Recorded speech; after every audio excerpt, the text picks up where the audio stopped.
Olá, eu sou a Carol Nogueira e esse é o Item Mais da CNN.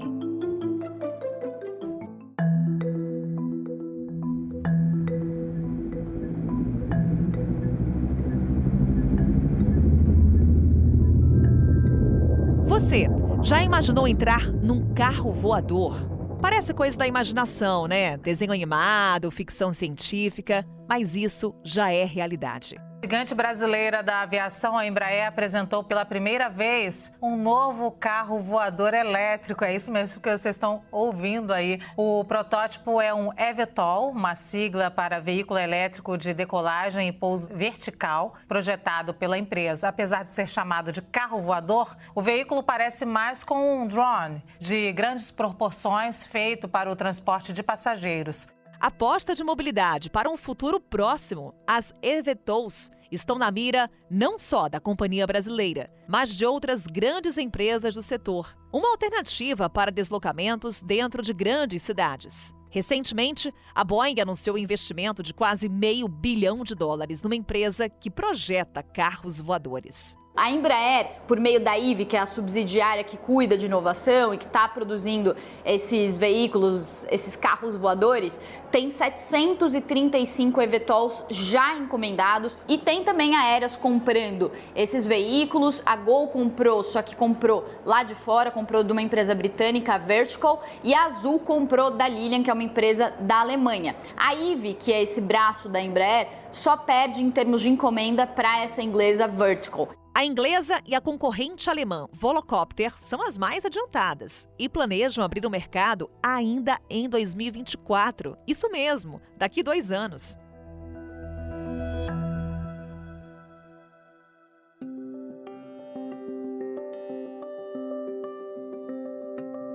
O que o futuro nos reserva, essa tecnologia dos ares? Vamos falar mais sobre isso nesse episódio. Nessa primeira parte, conversamos com o André Stein. Ele é co-CEO da IVE.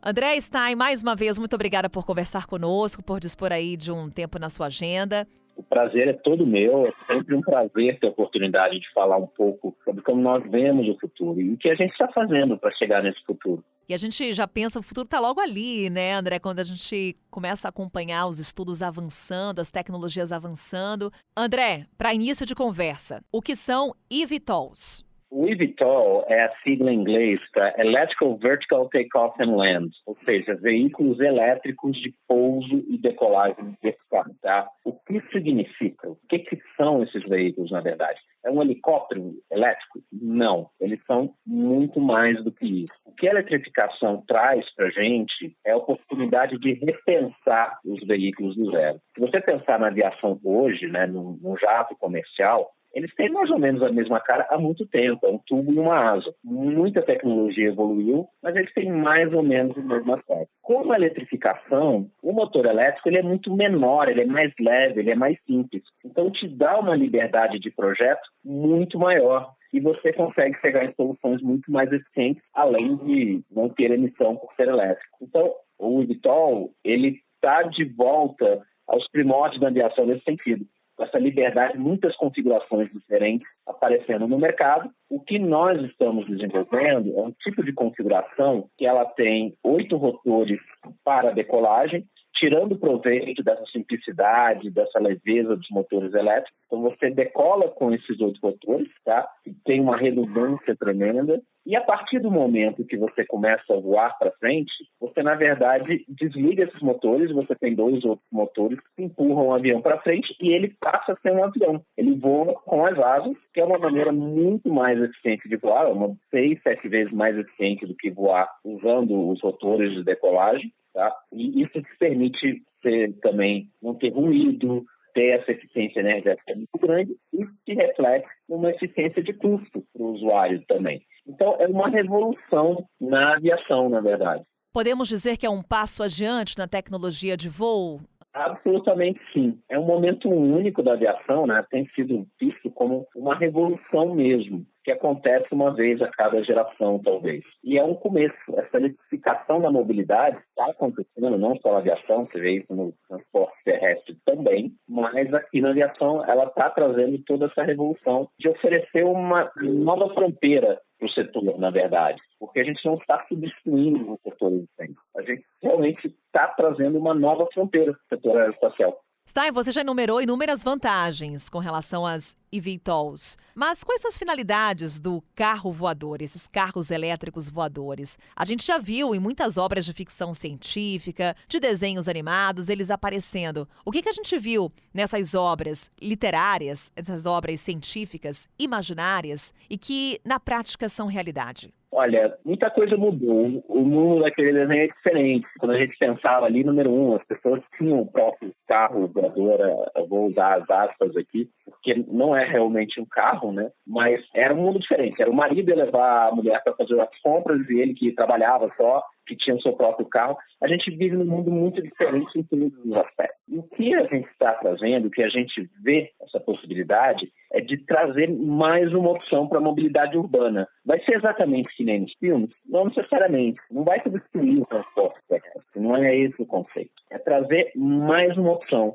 Então, quando você quer estar em casa mais cedo, porque ou é aniversário do teu filho, ou você quer pegar um voo no aeroporto, ou 2 reuniões dos extremos da cidade, ou mesmo para ir para a praia, sair de São Paulo e para Santos, você pode ter essa opção como uma opção real. E pensa em tudo que a aviação fez no transporte. Pensa como hoje você consegue atravessar um continente, atravessar um oceano em algumas poucas horas e de uma maneira muito acessível. O que a gente está falando é trazer isso literalmente para dentro da cidade, para mais perto das pessoas, fazer esse mesmo benefício. Então, a ideia é que seja mais uma opção desse transporte para distâncias mais curtas, onde agora, com essa revolução da eletrificação, o meio de transporte aéreo se torna eficiente também, se torna uma opção válida. Para o que temos hoje de desenvolvimento, vamos para questões práticas aqui, André Stein. Qual que é o nível que a gente pode falar dos projetos mais avançados que temos no momento? Olha, nós somos um desses projetos, tá? A gente está falando de uma entrada em serviço, então uma operação comercial mesmo, onde as pessoas já vão estar podendo usar esse veículo, já em 2026. Já temos lado provas de conceito, modelos dessa aeronave nos últimos anos, simuladores, para chegar nessa meta. Então, é um futuro, como você mesmo disse, às vezes está mais próximo do que as pessoas imaginam. Mais uma vez, trago para a prática, André, do que depende o uso desses carros voadores elétricos? No caso específico do Brasil, questões legais também precisam ser revistas para que eles possam entrar em operação? Sim, é um ecossistema que está sendo construído, tá? Então, você tem um lado da tecnologia que já evoluiu muito. A gente vê esses veículos funcionando com a tecnologia atual de bateria, então não precisa um grande pulo, mas você precisa de todo o ecossistema, o grid de energia, o controle do espaço aéreo. E o que a gente está fazendo para desenvolver isso, esse ecossistema em paralelo? A gente tem trabalhado com parceiros, com as parcerias para criar isso. Um bom exemplo de como isso funciona, no mês de dezembro, por um mês, nós voamos uma rota de mobilidade aérea urbana da Barra da Tijuca ao Aeroporto Internacional do Galeão e vendendo as passagens já, junto com um parceiro operando um helicóptero. Então, o voo foi feito com um helicóptero, mas nós simulamos como seria o voo do eVTOL. Então, era uma rota nova, uma rota para testar como a gente pode criar essas rotas e desenvolver o espaço aéreo para esse segmento poder crescer. O preço de passagem que nós utilizamos já era um preço de passagem que será possível com os novos eVTOLs. Não é possível hoje com helicóptero, mas a gente simulou isso e a gente trouxe parceiros do setor elétrico, comentei do Aeroporto Nacional do Galeão, trouxemos operadores de helicóptero, empresas de ride-sharing, fazendo essa ponte direta com o usuário final, operadores de solo para entender como vai ser a operação, como é que vai ser a chegada do passageiro, chegando do carro, chegando do táxi para pegar esse veículo aéreo, como que vai ser a conexão no lado do aeroporto, né? Se você pousar dentro do aeroporto e tiver que sair para passar tudo de novo, perde um pouco o propósito. No caso de uma rota como essa, que é uma rota para aeroporto. Então, é preciso construir todo esse sistema, inclusive no aspecto regulatório, né? E aí, nesse ponto, fazer essas simulações e trabalhar muito próximo com a ANAC, com o DCE aqui no Brasil, desde o comecinho, é muito importante, porque no final do dia, tanto o ambiente regulatório quanto nós que estamos desenvolvendo o veículo, o que nós queremos é manter a aviação como um meio mais seguro de viajar. Então, queremos estar muito alinhado, né? E é esse trabalho em conjunto para desenvolver um ambiente regulatório para permitir que nós possamos trazer novas tecnologias, mas sempre com a segurança em primeiro lugar. André, o Brasil pode ser um dos pioneiros no mercado de carros voadores. Qual que é a expectativa com relação aos primeiros veículos saindo das fábricas? E mais, temos um potencial que vai além do eixo Rio-São Paulo? A resposta para as duas perguntas é sim. O Brasil definitivamente tem um potencial para ser um dos pioneiros. Tá? A questão da mobilidade urbana é uma questão, né, tanto no todo o eixo de São Paulo, mas não é só no eixo de São Paulo. Você pegar em cidades como Salvador, Brasília, Recife, Porto Alegre, existe um mercado no Brasil para esse tipo de opção de transporte muito grande. Tá? Então, é um mercado muito relevante, é um mercado onde você já tem um uso do transporte aéreo dentro das cidades muito alto, particularmente em São Paulo. São Paulo tem uma das maiores frotas de helicópteros do mundo. Ajuda também o fato de nós, que somos um dos principais desenvolvedores desse tipo de solução, estarmos aqui no Brasil. Então, por exemplo, a nossa autoridade de certificação primária é a autoridade aqui do Brasil. Então, nossa aeronave vai ser certificada em primeiro lugar no Brasil, por exemplo. A gente tem dentro do grupo Embraer uma empresa que é a ATEX, que desenvolve todo o sistema de controle de tráfego aéreo no Brasil. Eu comentei de quanto isso é relevante no sistema, mas esse é um bom exemplo. A gente está alavancando, é uma das poucas empresas no mundo que tem esse tipo de tecnologia, está alavancando nesse conhecimento, está dentro do grupo Embraer, para desenvolver também soluções que podem ser aplicadas para garantir, de novo, que você escale a quantidade de veículos dentro da cidade de uma maneira segura. E esse tipo de simulação, como a gente fez no Rio, ajuda muito nessa direção, porque você está trazendo as cidades para essa conversa também. Gostamos de datas, André. A gente consegue traçar aqui uma expectativa quando teremos os primeiros carros elétricos voadores saindo das fábricas? Eu comentei sobre a entrada em serviço em 2026, é o que a gente está esperando, de novo, alavancando, né,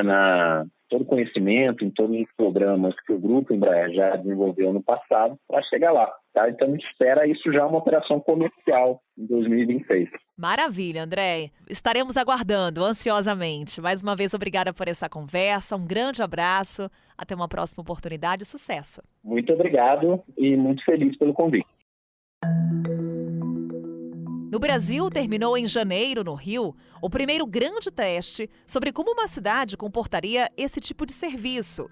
Para o pessoal de casa que de repente não está familiarizado aqui com o Rio de Janeiro, esse percurso aqui está sendo feito aqui da Barra da Tijuca, na Zona Oeste, até o Aeroporto Internacional Antônio Carlos Jobim, que fica na Zona Norte, ali na Ilha do Governador. Esse trajeto demora cerca de 40 minutos, em um dia sem trânsito, sem nenhum tipo de acidente, algo bem atípico aqui no Rio de Janeiro. É difícil conseguir fazer em 40 minutos. Mas com esse helicóptero e com esse futuro, né, esse carro voador, esse percurso vai ser feito em 15 minutos, vai reduzir bastante. O estudo foi realizado numa parceria entre empresas, aeroporto e governo. Os resultados finais ainda serão divulgados, mas traremos aqui no Item Mais alguns detalhes sobre as conclusões desse grande teste. A produção e as encomendas de carros voadores, atenção, seguem a todo vapor. É sobre isso que a gente fala agora com o Felipe Carati. Ele é gerente de desenvolvimento de tráfego da Rio Galeão. Felipe, muito obrigada por conversar conosco aqui no Item Mais. Vai ser muito bom tirar todas as nossas dúvidas. Estamos curiosos com relação a esse tema. Bem-vindo. Olá, Carol. Olá a todos os ouvintes. Obrigado pela oportunidade de estar aqui com vocês. Estou à disposição. Felipe, vamos lá. A gente vê uma notícia como essa, carros voadores, bate aquela curiosidade, mas, ao mesmo tempo, um receio dos desafios para o início de operações de carros voadores. Quais são esses desafios, Felipe?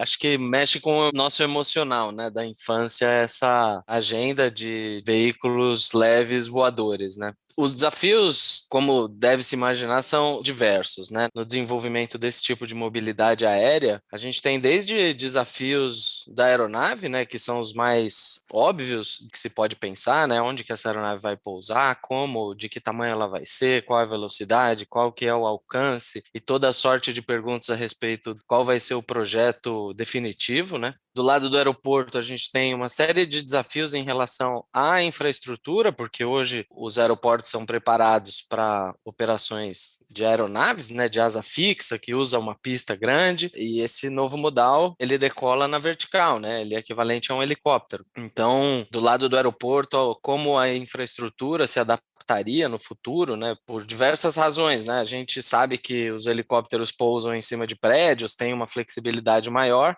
mas essas aeronaves vão precisar de ponto de recarga, né, se forem elétricas, manutenção. Então, os aeroportos devem, invariavelmente, estar inseridos dentro da mobilidade aérea urbana. E do lado da tecnologia, cara, eu acho que também entra uma série de desafios, né, que ainda não existem hoje. Quando se fala na aviação que a gente tem hoje em dia, são poucos voos com muitos passageiros. Na mobilidade aérea urbana vão ser muitos voos com poucos passageiros, né? Então, cria-se um problema no espaço aéreo, na gestão de todas essas aeronaves, na comunicação delas com as torres de controle, né?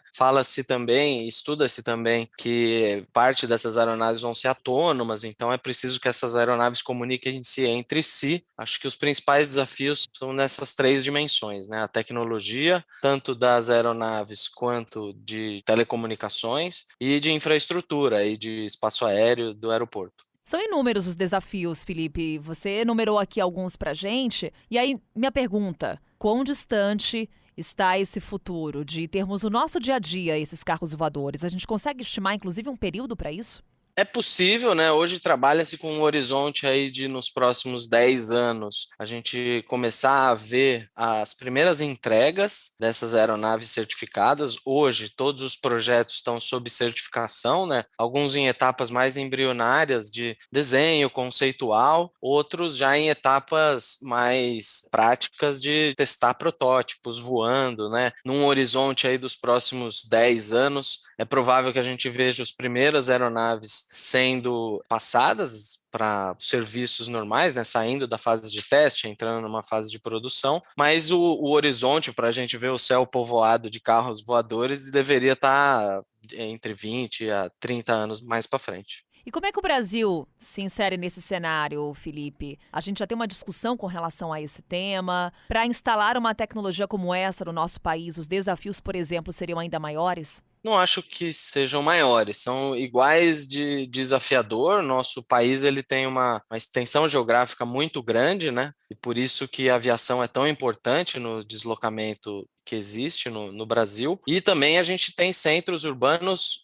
muito densos, né? Aqui em São Paulo, no Rio de Janeiro, são cidades quase megalópolis, né? E tem frotas de helicópteros muito grandes. Então a gente já percebe que existe a demanda para esse tipo de mobilidade, né? O que ocorre hoje é que essa demanda está muito restrita a quem pode pagar um voo de helicóptero, que aí é um percentual muito pequeno da população. Com o advento dessas novas aeronaves, né, usando eletricidade, sendo autônomas, tudo isso significa redução de custo que, no final das contas, chega no preço de uma passagem, né? Alguns anos atrás, a gente viu o aplicativo de mobilidade testando esse serviço, né? Aqui no Rio de Janeiro, em novembro, nós tivemos uma experiência com a Ivia, a empresa subsidiária da Embraer, para testar o conceito, né? O que esse conceito significa para o aeroporto? Como vai ser o check-in desses passageiros? Em que área que a gente tem que localizar eles para, de fato, capturar o benefício do voo, né? Se o passageiro voa em 15 minutos um trajeto que ele faz em 1 hora de carro, o aeroporto também tem que promover um serviço igualmente atrativo para esse benefício se manter. Não adianta a gente posicionar uma aeronave dessa longe do terminal de passageiro e o que ganhou no ar acaba perdendo dentro do aeroporto. Então não é essa a ideia. Nessa linha que a gente vê se desenvolvendo, né? O Brasil tem os fundamentos para possuir essa mobilidade aérea urbana. É muito bom, é satisfatório como brasileiro perceber que uma empresa brasileira está liderando o desenvolvimento disso no mundo. O Rio Galeão, na administração, a gente tem o compromisso de longo prazo com a administração do aeroporto. A gente tem que se adaptar e tem que estar preparado para isso mais para frente e, obviamente, é do nosso interesse também. Isso vai aumentar o fluxo de passageiros no aeroporto, aumentar o fluxo de negócios e, por consequência, também aumentar nossas receitas. Ou seja, Felipe, testes já aconteceram no ano passado. Como eles se deram e quais foram as conclusões, os resultados e, principalmente, os impactos para o setor de aviação? Esses testes conseguiram mensurar isso?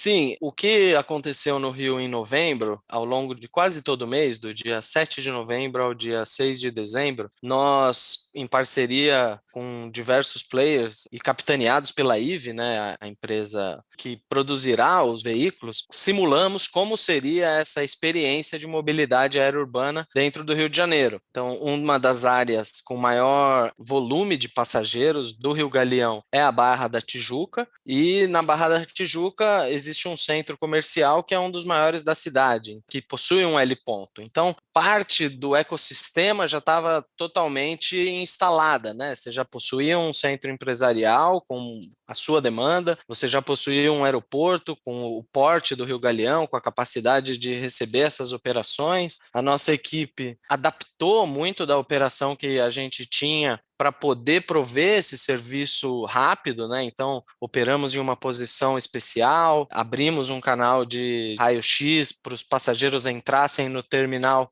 sem passar pelo raio-x normal. Então, algumas adaptações que a gente fez para receber essas operações da Barra da Tijuca, né? É um traslado que normalmente toma entre 40 minutos e 1 hora, e os helicópteros em 15 minutos você estava na porta do seu portão de embarque. Então é uma experiência fantástica. Eu acho que todos os passageiros que puderam desfrutar dessa experiência, o feedback que a gente recebeu foi bastante positivo. Alguns pontos de ajuste em relação à comunicação com o passageiro, em relação ao ponto de encontro, né? Porque não é um finger que vai no helicóptero, precisa de um deslocamento em van dentro do aeroporto, como se fosse um desses aeroportos mais congestionados. Então foi nessa linha. A gente validou as hipóteses do produto, faz sentido, é atrativo, chama atenção, as hipóteses da solução que a gente está provendo, né? O serviço do aeroporto é adequado, precisamos de uma área com mais posições de estacionamento, uma prioridade maior no espaço aéreo para, de fato, não perder tempo. O consumo de combustível desse trajeto, ele foi dentro do esperado. As condições meteorológicas também, né? Porque os voos de helicóptero, eles dependem mais do visual, né, para voar numa altitude mais baixa. Então foram nessas dimensões o objetivo dessa experiência que a gente implementou em novembro.